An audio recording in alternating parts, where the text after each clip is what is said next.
Oke, mulai ya. Oke. Pakai. Selamat malam. Perkenalkan, kami dari kelompok yang beranggotakan 6 orang akan mempresentasikan tugas manajemen teknik, yaitu etika bisnis dalam dunia industri, di mana etika bisnis ini merupakan fondasi keberlanjutan bagi setiap perusahaan di era globalisasi. Penerapan etika bisnis menjadi semakin krusial untuk membangun kepercayaan dan membangun hubungan jangka panjang dengan semua stakeholder, di mana kelompok kami terdiri 6 orang, yaitu saya Radu Sagala, kedua ada Fidelis Kisnardi, ada Kakak Erikson, Muhammad Rizky Putra, Angga Dwi Putra, dan Hardif Tri Prasetyo. Baik, slide selanjutnya akan dijelaskan oleh teman saya. Oke, di sini kan ada definisi dan prinsip etika bisnis. Pertama kita harus mengetahui dulu apa sih itu definisi. Definisi sendiri adalah etika bisnis adalah serangkaian standar moral yang mengatur perilaku individu dan organisasi dalam dunia bisnis.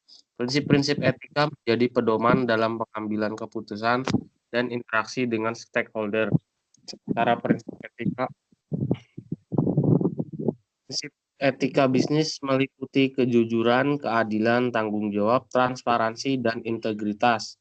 Penerapan prinsip-prinsip ini penting untuk membangun kepercayaan dan reputasi positif. Slide berikutnya akan dijelaskan oleh teman saya. Oke, selanjutnya mengenai pentingnya etika bisnis dalam industri. Di sini terdapat beberapa poin seperti meningkatkan kepercayaan, meningkatkan keunggulan kompetitif, dan juga memperkuat reputasi.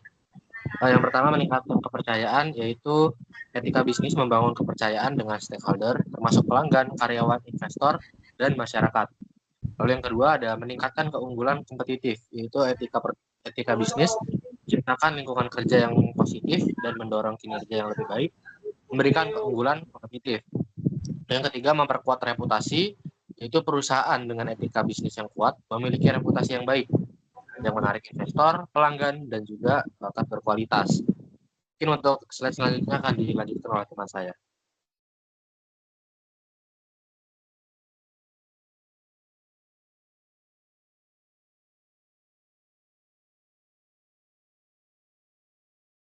Oke, baik. Sini saya akan melanjutkan. Ada tanggung jawab sosial perusahaan atau CSR. Sila 3. Yang pertama itu mempromosikan keadilan sosial. Ini mana CSR mendorong perusahaan untuk terlibat dalam program sosial dan membantu meningkatkan kesejahteraan masyarakat. Lalu ada melestarikan lingkungan, ya di mana CSR mendorong perusahaan untuk menerapkan praktik ramah lingkungan, mengurangi emisi dan menghemat sumber daya. Dan yang terakhir itu mendukung pendidikan, di mana CSR mendorong perusahaan untuk berinvestasi dalam pendidikan dan memberikan peluang belajar bagi masyarakat. Selanjutnya akan disampaikan oleh teman saya.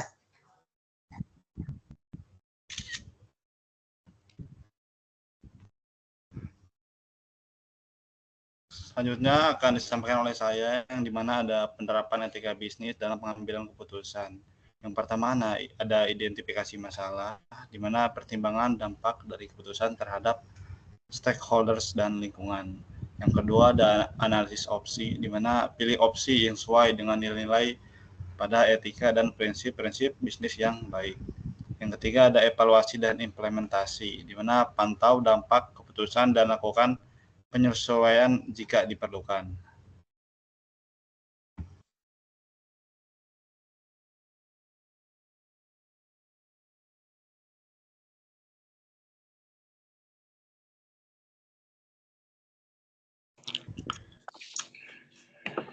Oke, baik.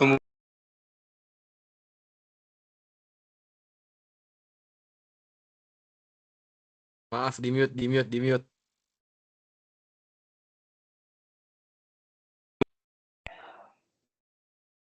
Pelanggaran etika bisnis yang pertama kami mengambil dari studi kasus PT Unilever Indonesia. Pelanggaran etika bisnis merujuk pada tindakan atau kebijakan yang dilakukan oleh perusahaan yang bertentangan dengan standar etika bisnis yang berlaku. Dalam konteks PT Unilever Indonesia, pelanggaran etika bisnis dapat berubah berbagai hal, mulai dari penyalahgunaan informasi, manipulasi harga, dan lain-lain. Misalnya jika PT Unilever Indonesia terlibat dalam praktek monopoli atau manipulasi harga ini dapat dianggap sebagai pelanggaran etika bisnis. Demikian pula jika perusahaan tidak memberikan upah yang layak kepada pekerjaannya atau tidak mematuhi standar keselamatan kerja, ini juga dapat dianggap sebagai pelanggaran etika. Kemudian ada dampak pelanggaran etika bisnis bagi PT Unilever Indonesia. Bisa sangat merugikan dari segi reputasi, perusahaan dapat kehilangan kepercayaan konsumen dan masyarakat dalam jangka panjang. Ini bisa berdampak pada penjualan dan keuntungan perusahaan. Selain itu, pelanggaran etika bisnis juga menimbulkan sanksi hukum. Misalnya jika perusahaan terbukti melakukan praktek monopoli atau manipulasi harga, mereka bisa dikenakan denda atau sanksi lainnya oleh otoritas yang berwenang. Kemudian PT Unilever Indonesia dapat mencegah pelanggaran etika bisnis dengan berbagai cara. Salah satunya adalah dengan memastikan bahwa semua karyawan memahami dan mematuhi kode etik perusahaan. Selain itu, perusahaan juga harus memiliki mekanisme pengawasan dan penegakan yang efektif untuk memastikan bahwa semua kebijakan dan prosedur diikuti. Selain itu, perusahaan juga harus berkomitmen untuk transparansi dan akuntabilitas dalam semua operasinya. Baik, selanjutnya akan dilanjutkan oleh teman saya.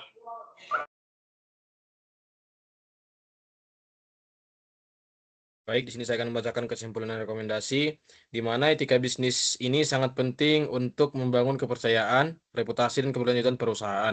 Dengan menerapkan prinsip-prinsip etika, perusahaan dapat membangun hubungan yang kuat dengan stakeholders, meningkatkan kerja, dan memberikan dampak positif pada masyarakat.